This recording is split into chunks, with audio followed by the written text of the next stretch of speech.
Okay, let's unpack this. We are diving into a fascinating and, frankly, a little bit mind-bending topic today. The future of artificial intelligence. It really is, and it feels incredibly dynamic, doesn't it? Yeah. Depending on who you talk to, it's either, full of this immense promise or just urgent danger. Exactly. And you've shared some really interesting sources with us, primarily this deep dive from the New Yorker that just lays out this dramatic clash of ideas. You've Yeah. got experts looking at the exact same technology, right? The same progress, but seeing two wildly different paths forward for, well, for us. On one side, there's this really urgent warning. It's like rapid, potentially uncontrollable progress could lead to existential risk. Existential risks, like human extinction. Or domination, yeah. And the really striking part is how soon they think this could happen, potentially by 2030. It sounds almost like science fiction, but they're serious. Okay, and then completely contrasting that, you have this much more measured perspective. Right.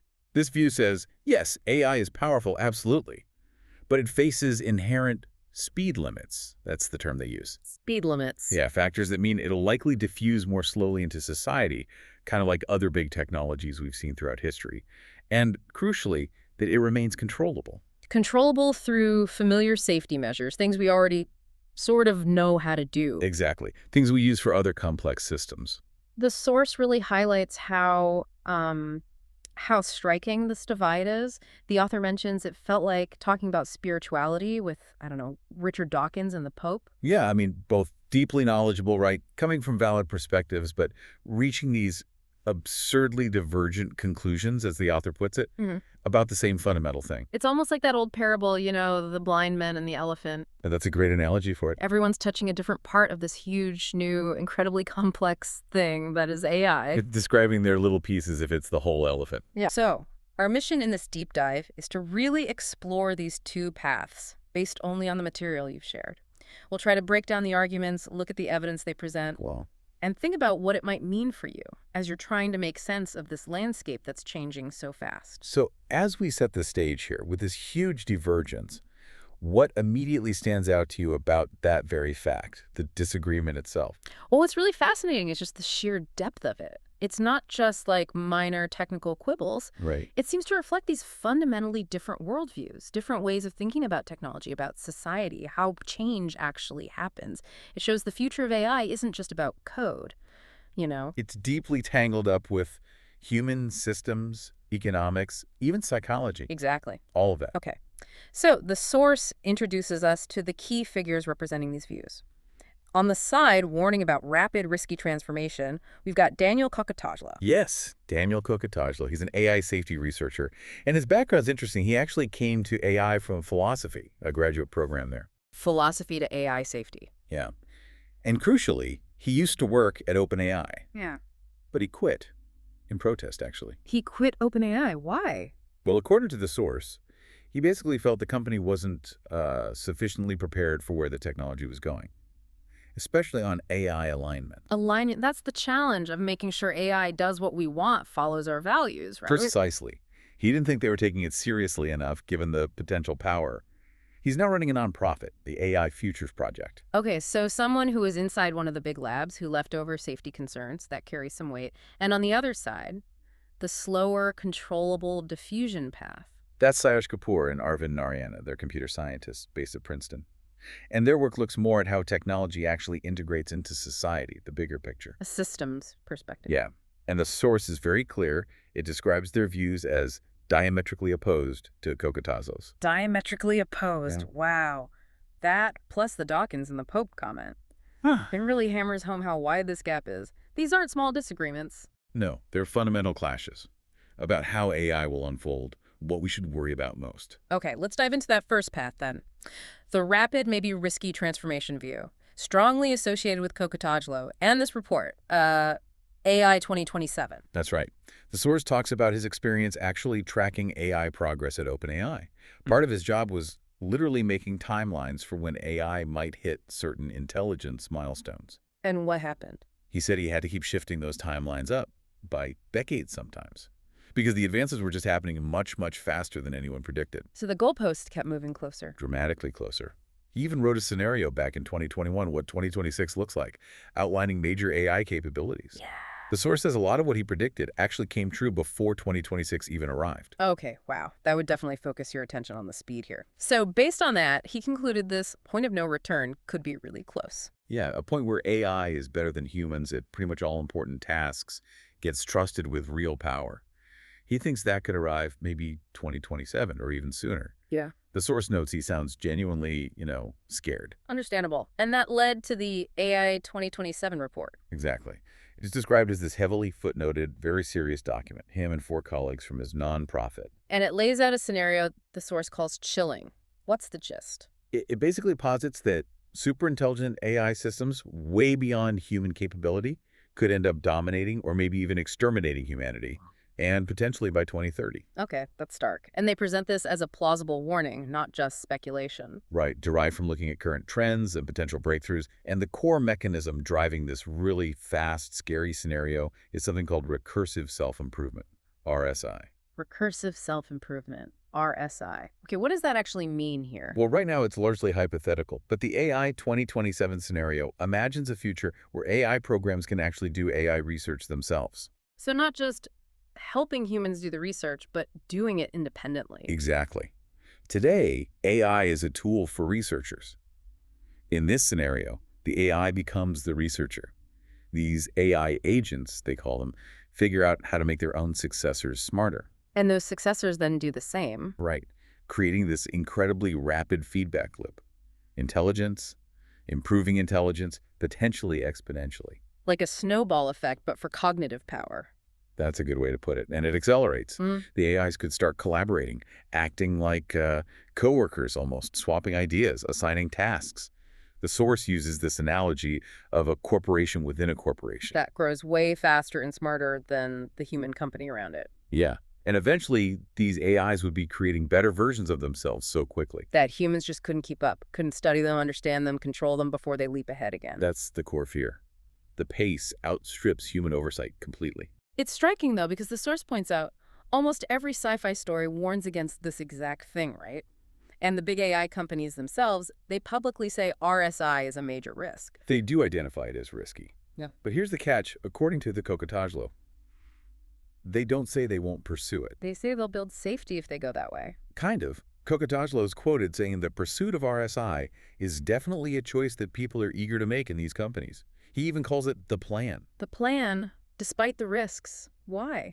Well, the source points to the absolutely extraordinary economic potential. That's a huge driver. And Cocotajlo specifically mentions companies like OpenAI and Anthropic. Their plan seems to be automating their own jobs first, using AI to build better AI. Okay, so this drive towards self-improving AI, even while admitting the risks, raises questions about the decisions being made by the companies. The source says the AI 2027 scenario isn't just about dangerous tech. It portrays affirmatively bad decisions by the humans building it. Yeah. Starting with the choice to build self-improving AI before we even really know how to look inside it, understand its thinking. Exactly. Before we have interpretability solved. The scenario suggests that, competition, maybe just curiosity, pushes people in the field to do things that say. Yeah. Well, the source says anyone who's seen war games would tell them is a bad idea. And Cocotajlo reinforces that, saying they know they haven't solved these safety problems, but they're pushing ahead anyway. Yes. He's quoted as saying exactly that. They're moving ahead anyway. So the implication in the AI 2027 report isn't just misaligned AI, it's potentially misaligned companies. Wow. So the potential outcomes from this path, they're pretty dramatic. A militarized AI arms race. That's one possibility. Wow. Or AI is manipulating or even eliminating humans, maybe using Earth's resources for their own goals. Or maybe they solve alignment themselves and become benevolent. That's floated as a possibility too, but it's highly uncertain. The source basically concludes that section by saying, no one really knows for sure which way it would go if RSI takes off. That is a deeply unsettling vision. Such huge change, huge risk, potentially just a few years away. How does the other side, Kapoor and Narayanan, see things so incredibly differently? Their view, it's got this East Coast sensibility, as the source puts it. It's grounded in their white paper, which is described as more dry, conservative, drawing its authority from history, from real-world complexity. Not just theoretical tech potential. Right, and their core arguments are just fundamentally different. They aren't really focused on or particularly worried about near-term superintelligence or that kind of intelligence explosion. They don't see it happening soon. They argue AI faces these significant inherent speed limits, things that will stop it from progressing and spreading hyper-rapidly. And even if superintelligence is possible someday. They think it'll take decades to actually invent and integrate into society. Yeah. Which gives us time, right? Time for laws, safety measures, adaptation. Okay, what kinds of speed limits are we talking about? Well, some are specific to AI itself, like the massive cost of the hardware needed. The chips, the computing power. Exactly. And also the dwindling supply of high-quality training data. We're kind of running out of easily accessible internet text and images to feed these models. Okay, resource limits. But they also see limits that apply more broadly to technology in general. Yes, and this is a key point for them. They argue that historically, technology just tends to change the world much slower than the initial hype predicts. There's always friction. And here's where it gets really interesting, right? They say the focus on intelligence by AI researchers might actually be misleading. Yeah, they make this distinction. They argue that in the real world, what matters more than just raw intelligence is power. Power defined as the ability to actually change things, modify the environment. Exactly. The ability to enact change in the physical world or in social systems.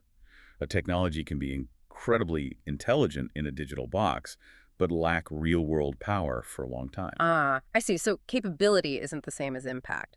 Precisely. They point out many technologies had amazing capabilities long before they had significant power, or before that power was widely distributed. The example used is driverless cars. Right. Technically, amazing AI feats. But their actual power right now is pretty limited. They operate in a few specific cities, run by a few companies. They have the capability, but not widespread power. Yet. And that lack of power, that friction, is why tech diffuses slowly, even if the core invention is quick. Exactly. Even if AI could, say, discover a cure for a disease really fast, something AI 2027 imagines by 2029, Kapoor and Rayanen say, well, you'd still wait a long time for that cure to actually reach people. Because of all the real-world steps involved. Right. They give great examples, like life-saving medical devices still need years of FDA trials and approvals. Or if AI solved fusion power tomorrow. You'd still need decades, right? Testing, finding sites, environmental reviews, building the actual plants. The source mentions that nuclear plant in Georgia took 14 years, ran $20 billion over budget. That's real-world friction. And the Moderna vaccine example, too.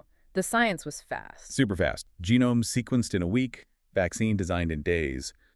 But rollout took a year.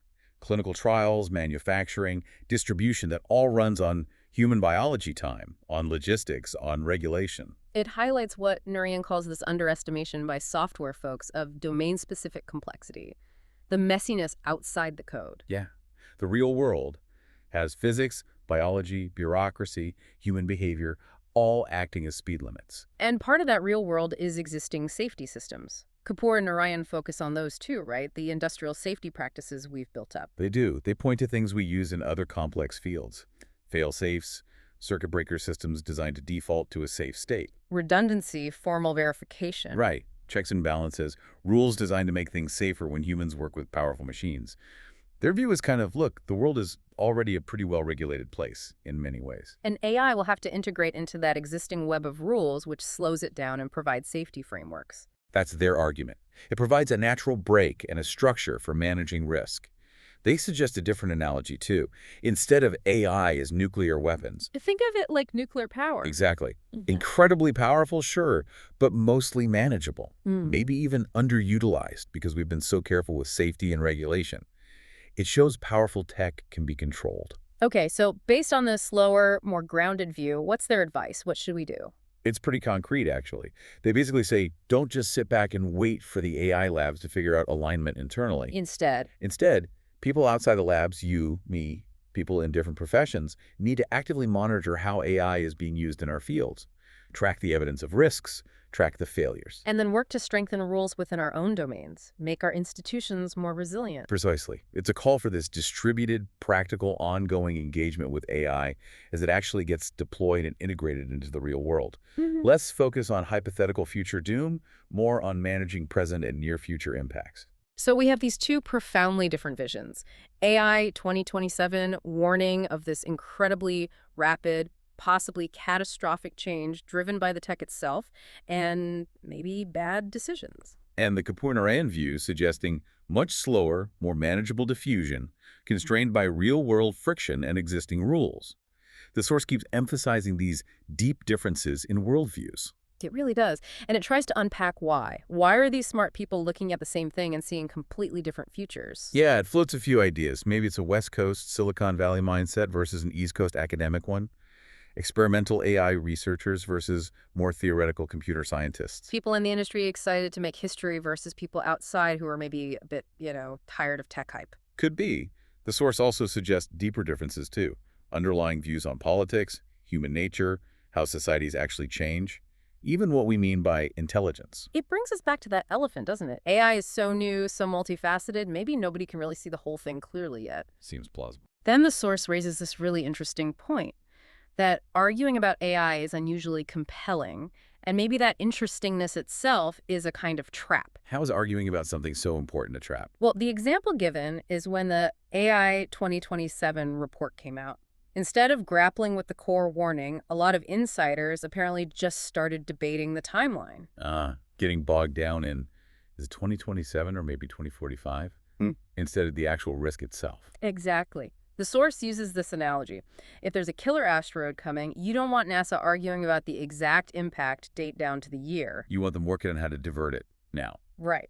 And conversely, the more maybe bland but practical advice from the other side, like keeping humans in the loop, doesn't spark fiery debate, so it might get ignored. Because it's not about doomsday scenarios. Yeah. And this lack of consensus, this division into these dueling expert camps, it has real costs, the source argues. Because it lets decision makers off the hook. Pretty much. When the experts are all fighting and disagreeing so fundamentally, it becomes easier for policymakers or business leaders to just say, well, nobody knows, and do nothing. And the source gives a specific, pretty worrying example of that potential inaction. Yeah, this clause in a recent U.S. House bill, it would apparently stop state governments from regulating AI models or systems for 10 years. 10 years, given the potential speed discussed earlier. Exactly. The warning is blunt. If AI 2027 is even close to right, by the time that bill allows regulation, AI might be regulating us. Oof. Okay. So despite these huge, almost irreconcilable differences, is there any point of overlap, any common ground identified in the source? There is one interesting bit. The source notes that Kapoor and Narayan specifically exclude military AI from their analysis. They focus on civilian tech. Okay. Meanwhile, the AI 2027 report is almost entirely focused on the militarization of AI. Things like undermining nuclear deterrence, AI making launch decisions faster than humans. So one side explicitly excludes military AI, the other is almost totally focused on it. Right, and the source suggests that if you put those two reports together, despite all their disagreements elsewhere, they both kind of imply we should be paying extremely close attention to military applications of AI. That seems like one area where the alarm bells are ringing from different directions. That makes a lot of sense. The potential for rapid, high-stakes deployment there is obvious. But the author of the source article tries to go one step further. Tries to sketch out a way maybe a single worldview could actually encompass both perspectives, acknowledging the potential speed and the real-world friction. Oh, what's the idea? Through this analogy, the cognitive factory floor. Okay, cognitive factory floor, tell me more. Imagine walking into this factory, first thing you see. Safety first. Signs everywhere. Workers have safety gear on. And here's the key. The machines don't run the factory. The humans are in charge. Clearly. The workers manipulate the machines, and the machines are designed for both productivity and worker safety. That's built in. There's rigorous quality control. There's a well-funded maintenance team constantly checking, tweaking the machines to make sure they meet requirements. Sounds like a well-run operation. Yeah, and R&D invents upgrades, sure, but they get thoroughly vetted, tested before they hit the main floor. And the workers who use them, they're consulted. And crucially, the factory has a purpose, a mission. Exactly. The human workers steer the machines toward a well-understood goal. They're making specific things, quality products. They're not just shipping whatever the machines happen to produce. Okay, I see the analogy. So how does this connect back to AI? The idea is many of us might soon be working on cognitive factory floors like this, working alongside machines that automate some of our thinking, our cognitive tasks. And the big temptation Will be to just take our hands off the controls, right? Let these super capable machines just run themselves. Because it's easier, maybe faster. But the factory analogy highlights the problem with that. Accountability. Exactly. If there's an accident, a defective product, who's responsible? And if things go great, who gets the credit? The arrival of powerful AI, the source argues, can't mean the end of accountability. Actually, the reverse is true.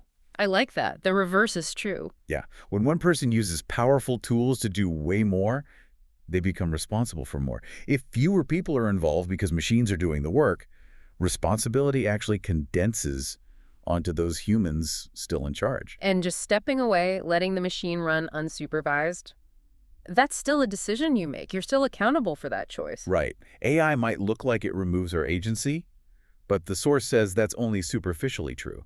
Which leads to this core challenge that AI presents us with, according to the source. A fundamental truth it forces us to see. Which is, at the end of the day, we'll always be in charge. we're always in charge, whether we like it or not. So we've journeyed through these two incredibly detailed but dramatically conflicting visions for AI's future laid out in these sources.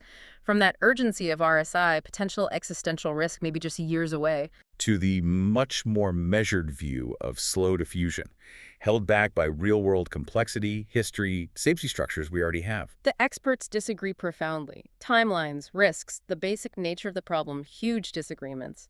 But the source does leave us with this powerful idea, right? That factory analogy. Yeah, the AI doesn't actually remove human agency or responsibility.